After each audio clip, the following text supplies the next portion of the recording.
Қайырлы күн, құрметті менің оқырмандарым. Райгүлдің каналына қош келдіңіздер. Бүгін біз бүгін осындай әдемі өрнек тоқып үйренетін боламыз. Мінекей мынау теріс беті, мынау оң беті. Бұл өрнек өзі бар болғаны 2 қатардан тұрады және 3 көзден.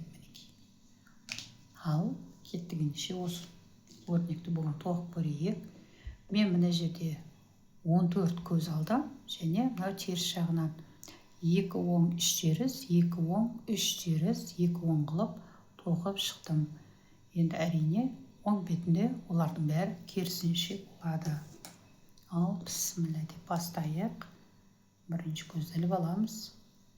Енді 2 теріс. Мінекей. Бір жібіліп аламыз. Енді мына жерде 3 оң бар.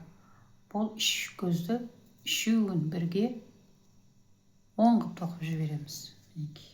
Бар болған осы. Бір жіпті іліп аламыз. 2 теріс.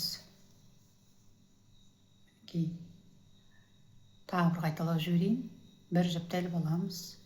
Мына жерде мынау 3 көзді, 3 оң көзді үшеуін бірге оң қып тоқып жібереміз.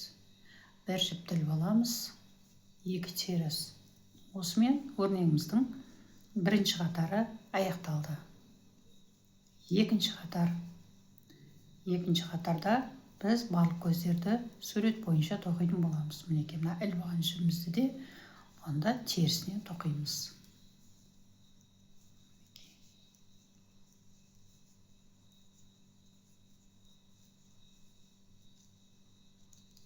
Мінекей өрнегіміздің екінші қатарда аяқталды. Әзірге бұл өрнек онша көрінбей тұр. Мен қазір біреуін ғана көрсетіп жіберейін. Бас жағында 2 теріс бір жіпті іліп алдық. Енді мінекей қараңыздар. Мынау жаңағы 3 оң болады. Бұл үшеуін бірге оң қып тоқимыз. Бір жіпті іліп аламыз. 2 теріс. Мінекей. Енді тура мына бірінші қатардан бастап қайттан қайталайтын боласыздар. Мен мына бірінші қатарын мінекей осы жерден бастап кеттім. Дәл осылай тоқи беретін болсаңыздар, әрі қарай осындай әдемі өрнек шығатын болады. Мінекей көрдіңіздер ғой.